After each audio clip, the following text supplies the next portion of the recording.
Hi everyone, we are doing a boudoir video today in our studio, and by the way we're adding a whole chapter about boudoir videography into our boudoir photography master course. Please make sure to sign up.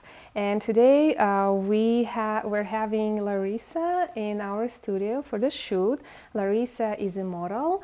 Please follow her on Instagram and show her some love. The reason I chose Larissa, she is naturally very sensual and beautiful, and it is very easy to work with her on a video. I'm gonna give you some tips on boudoir videography, but before I do that, please watch this video.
Hi, I'm Yulia, and today I'm going to talk about boudoir videography. If you're interested in doing boudoir photography or you're already a boudoir photographer, you should definitely add boudoir videography services and increase your average sale. We'll talk more about it in my master course, but in this video I will give you some important tips. First thing first, let me go over the main equipment that I use. Continuous lights. I use my favorite Stella Pro CLX10 or CLX8 for videography, and they are powerful and very portable. When doing videos, you need good lights because you're limited to control your ambient light through just the camera setting. So a powerful continuous light is a must. The second important equipment is wireless video. I use Mars 400S Pro by Holyland with a cinematography camera, and Mars 300 Pro for DSLR cameras. And this is not something you can avoid. When shooting videos, you will need more than one person to help you, so you want to make sure that everyone who needs to see the screen can actually see the screen. In my case, I was directing and racking the focus, so I was able to monitor the footage from distance and I was able to pull the focus. Later, when my art director had to leave, the cinematographer was using the focus pull himself, and I was creating motions, but we both could see the screen through the wireless video. So these are by Holyland, and we use them all the time. Now let's talk about cameras. You can use a DSLR, a mirrorless camera, or a cinematography camera. Either way works. For DSLR, use whatever you have, Canon or Nikon. If you want to get a mirrorless camera, the Sony a7 III is one of the most popular ones for videography. We use Blackmagic Design Mini Ursa 4.6K as our cinematography camera. They are much cheaper compared to other cinematography cameras, but they are awesome. There are other equipment that you obviously need, but these are important because not having the powerful light, the right camera, or wireless video could stop you from moving forward with your video production. Now let me give you 10 tips on how to create beautiful boudoir videos. Tip number 1, come up with a good concept. In this video, the concept was about a girl who was dreaming about her love affair that drives her crazy and creates a storm of emotions in her head.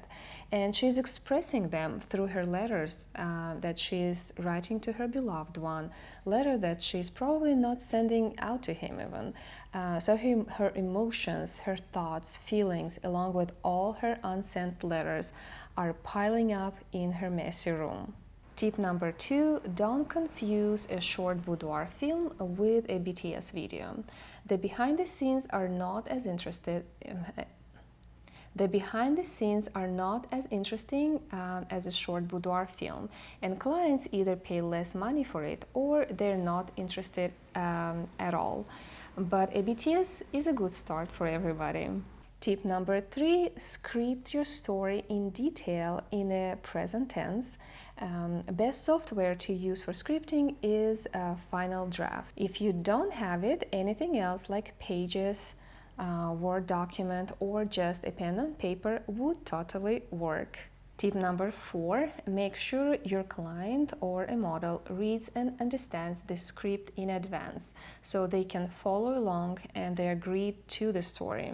Sometimes your client may have a story, so make sure to listen to it and offer your creative idea to make it even better. Tip number 5, create a shot list. A shot list is basically saying that what frames and angles and lenses you will use for each scene. They will save you lots of time and will make your mind organized. Tip number 6, draw storyboards if you're working with a cinematographer. This will help the cinematographer to better understand what your vision is, but if you're working alone, then you really don't need it. Tip number 7, have a mood board.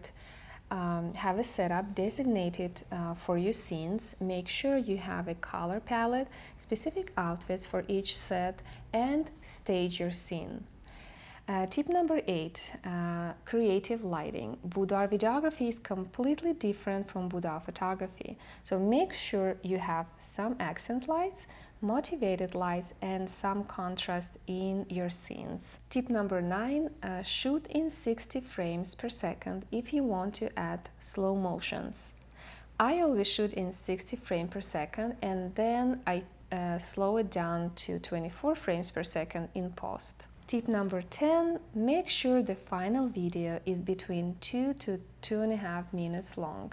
If you go less, then it will be like a BTS video and not a full story, and if you go longer, it may get a little bit boring. And the bonus tip, the less you show, the more sensual it is. Make it look sensual and not erotic. Remember, whatever you have in your portfolio, that is the type of clients you will get. If you want paying clients, make it look sensual yet classy. Don't worry, in my masterclass, I will cover the topic sensuality during the entire course, and we will give you many tips along the course. I hope you enjoyed the video and learned something new. Don't forget to follow Larissa on Instagram and believe in boudoir.